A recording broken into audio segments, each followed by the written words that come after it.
na ye moko ya ndako oyo balekisaki temps ya couvre-feu bango na papa Molière awa na Gombe lobi akangisi mwana ya liboso alobi ye faux à l'exemplaire na époque ya Kabila boyebi Zoé ndenge asakani na biso na Kinshasa Zoé azoboma na roulage mais bomona Kabila banda koloba te Fatia alakisi comme exemple alobi nga napesi mibeko na mboka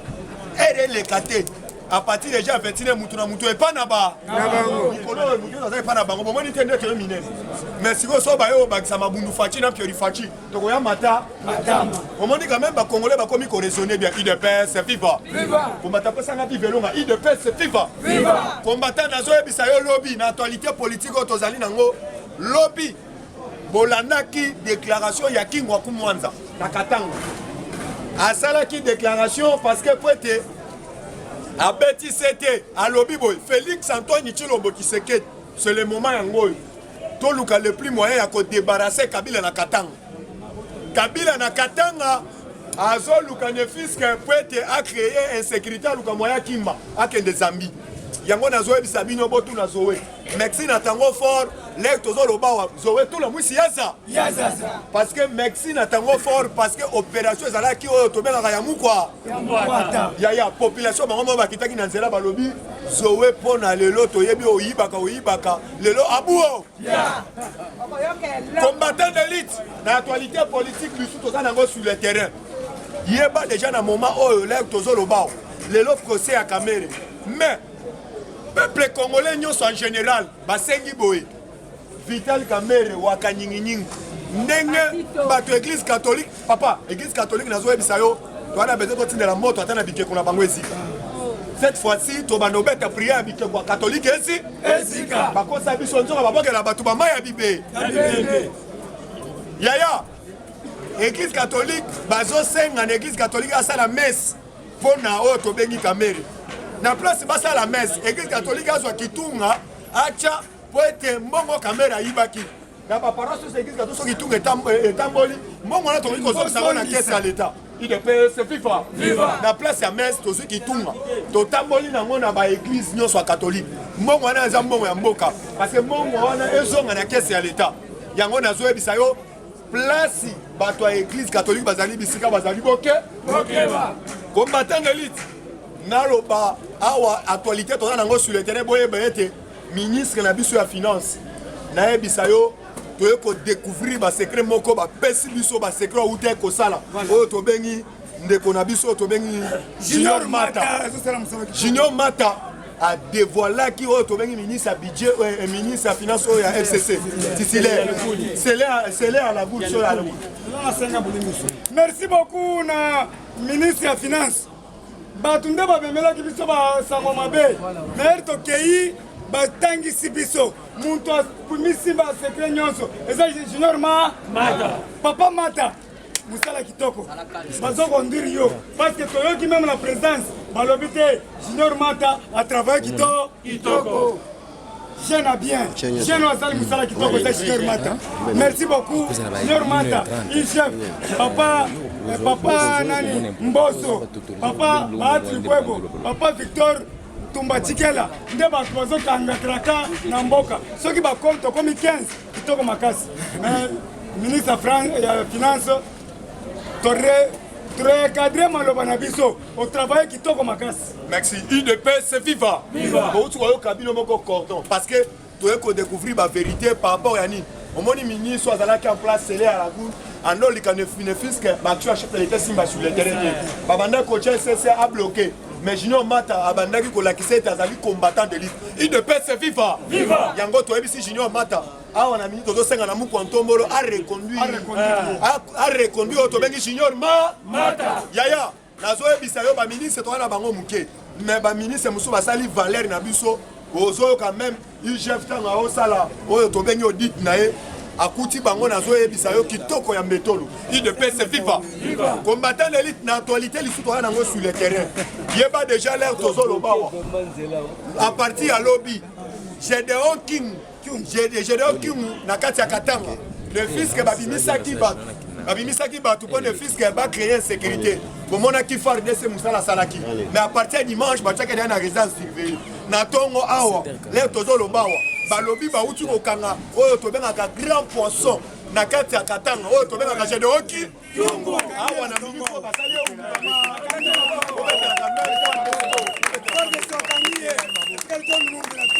yaya John Numbi awa na ministre oyo omukamba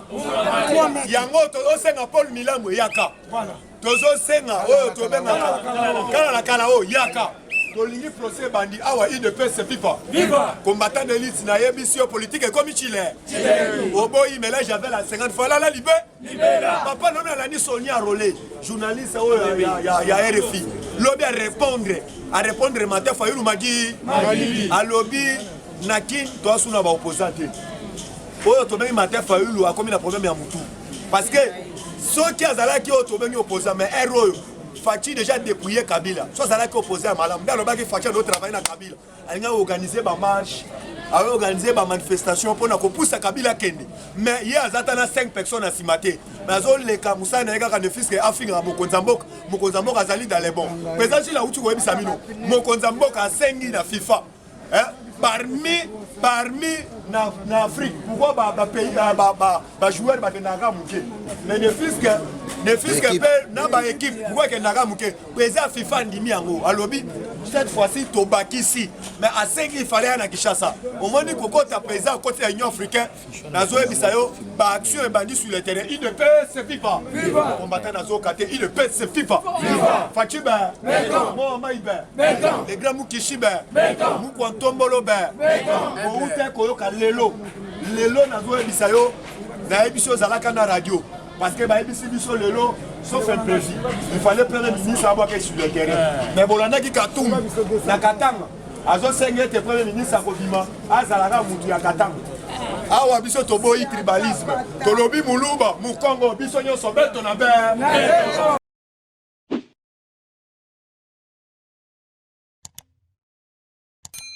Koboyi makambo toujours lelo batata polio azalaki katamye momona matata polio makambo biso yango nazo ebisayo cette fois-ci batiela biso mukongo batiela biso oyo tobengi mutu abanu batiela biso muteke batiela biso muzombo batiela biso muyo batu nyonso oyo toana bango besoin bango nyonso bazali bakor il ne peut se viva combattant d'élite na actualité lisusu toana nango sur le terrain awa nazo ebisayo Mambu m'a changé, Mambu m'a bouleversé. Pour Nandeko, Oyo Tobenga Katamwe Mwamba, l'homme de 40 sous qui n'a moutou. Parce que na minute déjà justice, déjà ils allaient viser Nangamunae par rapport à Mbongo Oyo a détourné. Papa yo somoni, Owangana qui na yibi Mbongo, Oyo Tobenga ya sénaté. Après le bité Mbongo na yibate de l'été Mbongo na zalaki mouké. Oza mouibe mouyibité. Yango tozo ebisa papa ya 40 sous qui n'a moutou. Amata kita azali angwali mamune. Yaya. Na ebisio vanda calme to ebisaki bango bakomesana bamonaki yango lokola bavanti lelo bamesani obe bamesanité awa na ebisio mwa swimbwa jadaro na longoli kadima alobi na longoli sha papa to ebisi bango baswana mais sata kote na bango bapunda bapanzana nde parce que boye bango baza balogore papa na ebiso na ville ya Kinshasa na ville ya Kinshasa to ebisi même oyo tobenga la communauté internationale l'élection dans le psychoté faut que na recensement parce que peut être total là ba ya Congo na Kimukolo kamusu ba ya Congo na Bilokos IDPS FIFA parce que to pesi mise en garde na Belgique na ba propos na ya zo tenir même na média parce que na ebisi bisika zali akeba oyo to benga département mo na Belgique to mona pe loko bosaya la biso na mboka oyo te boyela biso Kabila avant na pouvoir musana na kotika ba mangefu ko pakola ka poudre ko kuma ba moto oyibaka pasi ya batu lelo mwasa bato Eric Leng mama Olive ye pa komi ko fongola munoko ko lobete boyeba mobali nanga za militaire Kabila soka azalaki militaire asalela bisoni to nazalaka o to bengi na ndeko o kufaka ya rassemblement o to bengi na kombo ya nani général o ya général o ya Mura o ya kufaka azalaki na rassemblement nani Mondo Simba a expliqué à biso alobaka boy ne fils que Kabila ba manifestation to banda ça na ville à Kinshasa banda kokima mais lelo oyo to bengi maman Olive azo telema na meya zo lobete o boye ba mobile na ngaza militaire to ça le plus moyen pour être tozonge la pouvoir na biso na yebisi maman Olive bisiko zalike awa soki o meki to ko ça la recensement général pour être to yeba banda kuna bino nyoso ko to na ville à Kinshasa o comprendre être ozali angwali mamuna merci beaucoup Betel Poessadia merci Maboko IDPS viva viva vous en avez IDPS viva viva IDPS viva viva IDPS viva viva viva viva si c'est que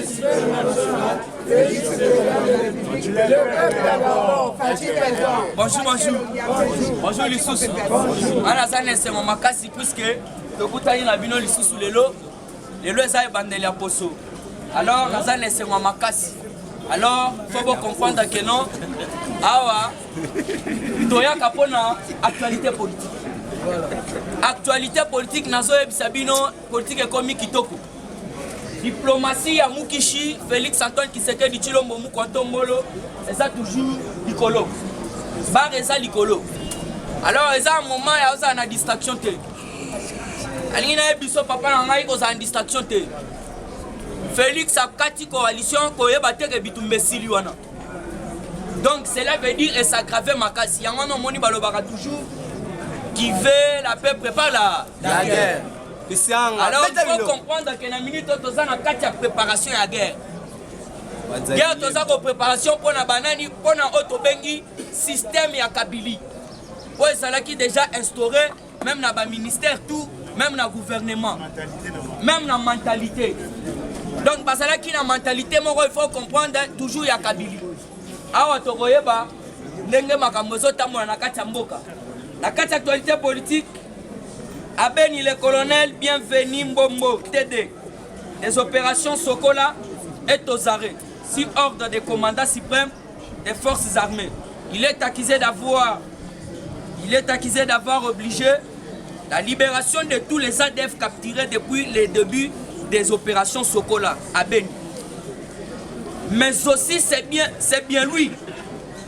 que son numéro avait été retrouvé dans le journal d'appel d'un général ADF tué à Maputo. Alors, dont les téléphones avaient été retirés par les FRDC. Cela prouve que l'armée Nabiso est beaucoup infiltré. Alors qu'est-ce qui se passe? Les sages ont autant Nabino et Zali colonel Moko Bauti Okanga Lobby. Bakangi na Beni. Comment les alliés bienvenus? Qu'est-ce qui se passe? Hier Azali Kosenga ba ADF nous surtout banda bakanga banda opération banda. Donc ba libérer bango. Vous devez comprendre que nos général ango baké kokuta lisusu na téléphone aye grand chef rebelle Bauti ko boma 2 jours. Alors vous devez comprendre banda ko na biso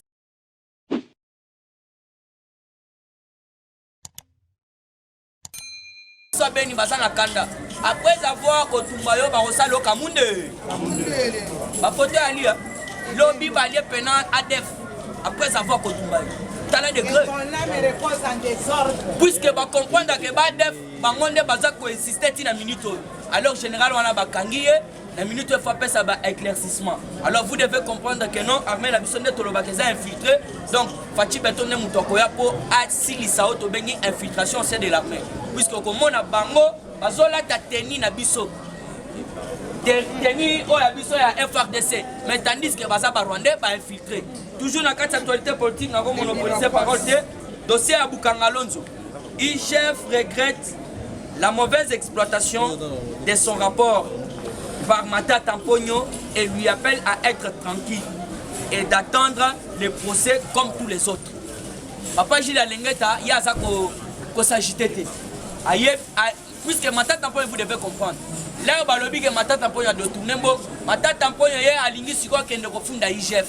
Alors, na kolinga na refond d'IGF ne va ébisser. Yo osa qu'on s'agite pourquoi? Parce que belé basa na dossier. Mais il y a des choses s'agiter, cela veut dire qu'il y a des dossiers. Alors, ça la calme dans un bref délai, tu as déjà procédé dans un barriment, puisque on a commencé à faire le cabatu, on va aider Fatina Moussala. Donc, on a papa na biso ba Victor Tumbachike. Hôtel pena mutoye bon projet les jeunes. Donc Babylone quand bateau baza ko détruire. Ba tu peux ça mal sous information ministre ya justice oyo tobengi Bernard Tayakaship soki Rwanda wana aza kolia mbongo mpo babimisa ba DG nyonso to bakanga na dossier wana ebele baza de Libana donc balie bala. Alors il faut comprendre bato wana bazo koya na système ya ko saboter action concrète ya mokonzi mboka yango to ko sema muko ntombolo tout autour na yo pour le moment. Il faut ba vigno ya sikana ba oto bengi ba récipient ya sika batuka ya kala wana te yango na to sengi lokola poste ya justice ba papa na biso lokola ba luzolo bambi ba tolérance zéro ke ba tolérance zéro elingi kolobani donc ata na raison te tolérance zéro oyibi mbongo l'état oyibi te tolérance zéro puisque Bernard Takaïche ayaki na COP muto akotisa ye wana ezali Vital Kamerhe soko tali bien yende muto abanda osala nyonso tout po babimisa Vital Kamerhe libanda yango na lelo moni même église catholique nzamba kofondra bango fachibe église catholique atamboli awa beti marche nzamba likolo atali bango apesi bango moi bapanzana balobi Kisekedi na Kamerhe bayiba 15 millions mais c'est un certain dimanche bakotisi mesawa mais c'est kotaki basengaki oto bengi miséricorde ya Nzambe po batika Kamerhe alors nazoyebisa bino cour d'appel basalaka bajete kuna soko za na raison zala na raison soko za na raison te kokoma te puisque bakobaselo bambula bo kanisa badesha bautaki kokende na cour d'appel ole ya 304 ans babakiselaki bango alors Vital Kamerhe aza muto bakondamné au premier degré bakotika yete et jamais à cause de liberté provisoire wana selon ba magistrat ba maître de ba expliquera biso alors nous surtout azo sala wana donc denga azo sala wana esa distraction soki ba meka ko tika Kamerhe bitumbe bandi biso nyonso caméra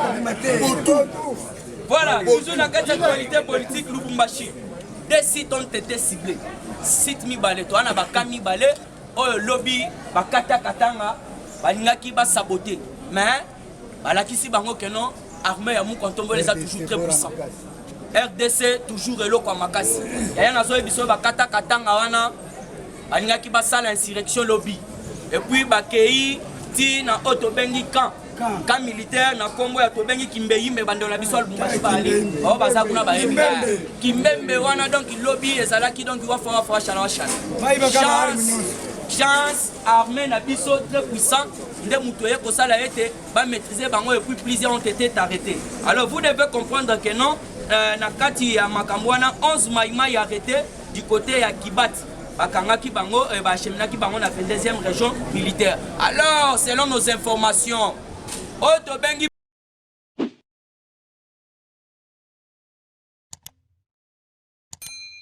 Pasteur Théodore Ngoyi na John Numbi se sont basés à la base ya makambwana batu bakabola ki ba minduki kopesa ba jeune wana ya bakata katanga donc Ngoyi Mulunda Théodore Ngoyi Mulunda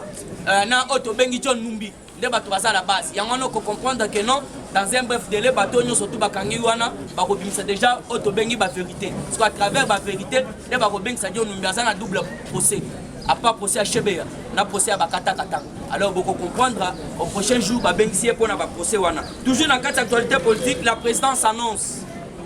une importante communication dans quelques heures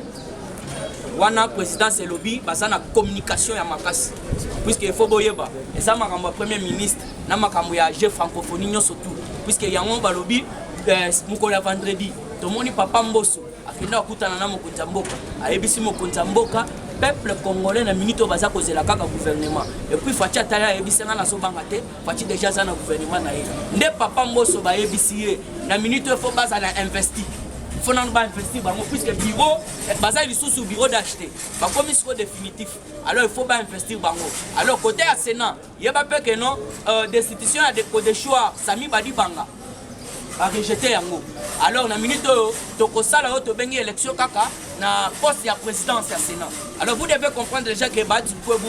après ça qui déjà candidature na y a place à Sénat alors vous devez comprendre leur élection ko salama puisque biso toya kaka na oto bengi ticket na biso ya union sacrée puisque na union sacrée to alaki na ba sénateur to alaki na ba député yo en tant que député ou soit sénateur tokopesa yo kaka ticket na biso donc papa bati à la tête du Sénat oboya on dit maté kaka ye wana nde makambo salami na autobengi assemblée omonaki papa mboso ba mususu baboya ki yeme ye wana nde ayaki ba futa ki eza ticket kanya toujours na kati actualité politique pona ke kochiter il faut comprendre François Beyaza na Rwanda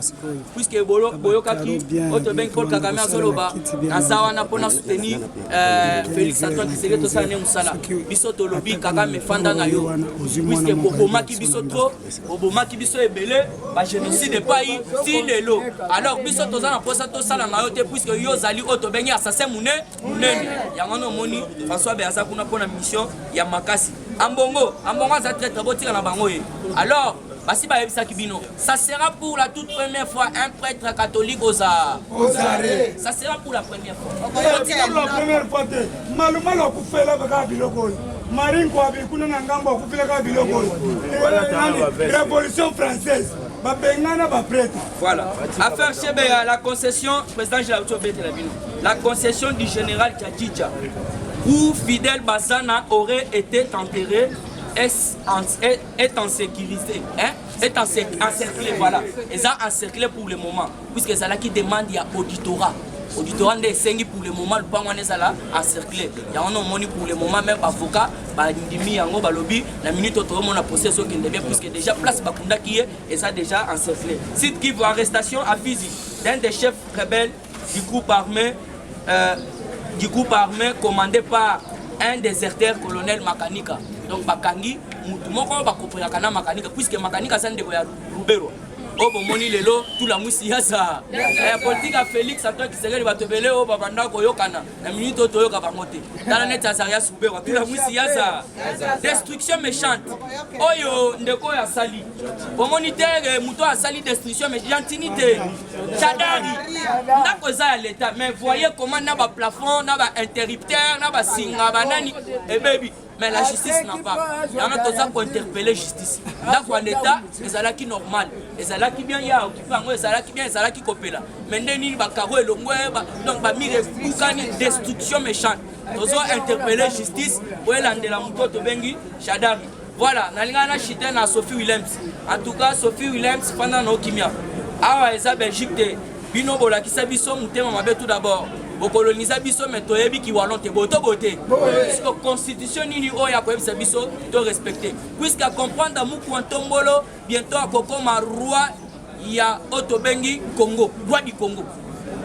puisque akokoma royaume nazo yebisa bino mango solo sa majesté Sophie Williams azana cop na ba madidi na bande konaye parce que yango na lobby Félix a respecté otobengi constitution pour la élection en 2023. Il y a un ici bango donc ça l'élection ceux qui Félix a sali élection sans recensement c'est une autre. Merci beaucoup.